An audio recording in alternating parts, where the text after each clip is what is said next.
Hey, this is Tim Daniel. We're down here in the basement of the Daniel house. This is like the creative central. We have a big art table here. We can do sewing projects. We can do painting projects. Oftentimes, I'll bring my computer down here and I'll edit video. We're here with my son Nathan Daniel, and Nathan got a really cool Christmas present a couple months ago. He got a Kano computer, and Nathan's gonna talk to you, share with you a little bit about what he's doing on his computer and all that good stuff. So take it away, Nate. What have you been up to? I'm Nathan Daniel, and this is my dad. As you can see, he is a great filmmaker. He well, he wanted me to do this, and I said, okay. So what we're doing today is, so I got this computer for my Christmas. It was only $100, so my dad got it. So I opened it up on Christmas, and I just started playing with it. So I got to hack Minecraft, and then I see this new app called Scratch. I start playing on it. I figure out all these new things I can do to make the characters talk, say stuff, move around. Like, I did a proposal in this one. It's just kind of weird, but, well, you know. What kind of a proposal? Kind of like a no proposal. A no proposal? Meaning Like flat out no? Like, absolutely not. I'm going to show you what I did. It's actually really fun. Can you show him what the computer looks like? Yeah, it looks like this. It's a little box, but this little box does a lot. So Nathan, when you first got this computer, what did you do? How did you get it to start? So first I put the memory card in. Then I put the case on. Then I took the speakers and plugged them in. I had to plug in the speaker cable, which was kind of challenging. This is actually my computer brain. It's tiny, but it's very powerful. So I had to clip on the speaker case and plug in the cable. Then I had to plug in the HDMI cable. So I found this cool app called Scratch. I think everybody should use Scratch because it's so fun. Plus it gets your brain working. It's really fun on coding. Here, I can show you what it is. So I created this. So it's a woman that has a proposal. Will you marry me? Absolutely not. So I just kind of created that in maybe 10 minutes. Show us again. 5, 4, 3, 2, 1. Now. Okay, will you marry me? Absolutely not. And then she walks away. That's the program. Like, what is this stuff up here? that is all my coding that I have to use from like here. I have to use move, look, sound, pen, control, sensing, operators, and variables. Cool. What does all that stuff do? It tells it what to do and how to do it and when to do it and how long to do it. So like I could put if on edge bounce. So if the woman was almost going off that little cliff, she would bounce back.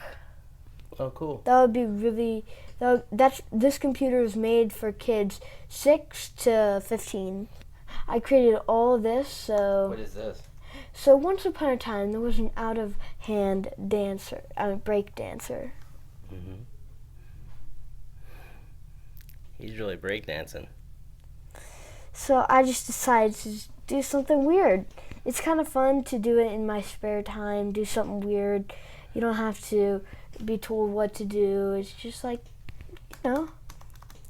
it's just fun because, well, it's kind of like my own little world. Tell me about technology. How do you think technology can be used for good in this world, Nate? I think technology can be used for good in 3 ways.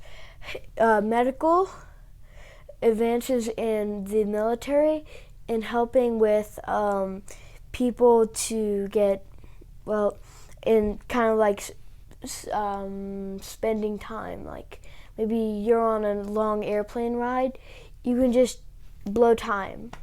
So it's kind of fun.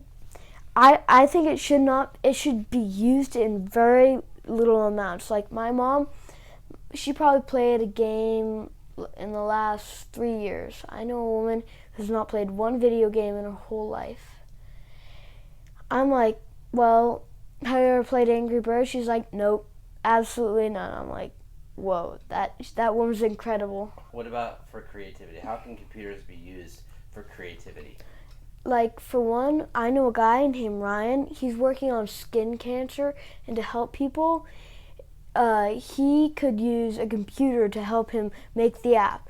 Apps are good as long as they're used in moderation or in helping, or in like spending time, or it's just really nice to have something to like talk to your friends on, call somebody, like let's say you're lost in a parade, you have to call your mom. It's nice to do that with like a phone. I take a lot of photos and pictures. For one thing, a camera can be used for shooting like Yellowstone, Fort Jackson, Fort Missoula, any place. As long as it's cool, take a picture. Spend a little moment to, you know what? So it may take a moment to take a picture, but the memory of that picture lasts forever. It's just fun to take pictures. Like, I could probably take a picture of that right now, and when I'm maybe 80 years old and maybe still have this camera, say, oh, I remember that, and it would be really cool. Another thing that I believe we should do with all computers is, if we don't need it, we don't have to have it. We don't have to blow our time. Let's say we don't need another iPhone. It's just for playing around on for absolutely no good reason. Maybe you're bored. That's okay. Boredom is good. You can think in your spare time. You're never really bored if you're imagining. Well, that wraps up the video tour of the Kano. Just real quick, I love Nate. He's been a great person in my life. He loves me the most out of my 3 sisters, don't worry. No, I love all my kids equally. But it's Father's Day, and I wanted to do this video just showing off some stuff that Nathan's been up to. He's super creative. He's super inquisitive. He's very curious. He loves to discover and explore. He's a super inspiration to me, and I just super proud of this guy, and just all the stuff that he's been doing and all the work he's been doing. So with that, let's say goodbye, and if you ever need me, I'm there. Everything's gonna be okay. All right, see ya.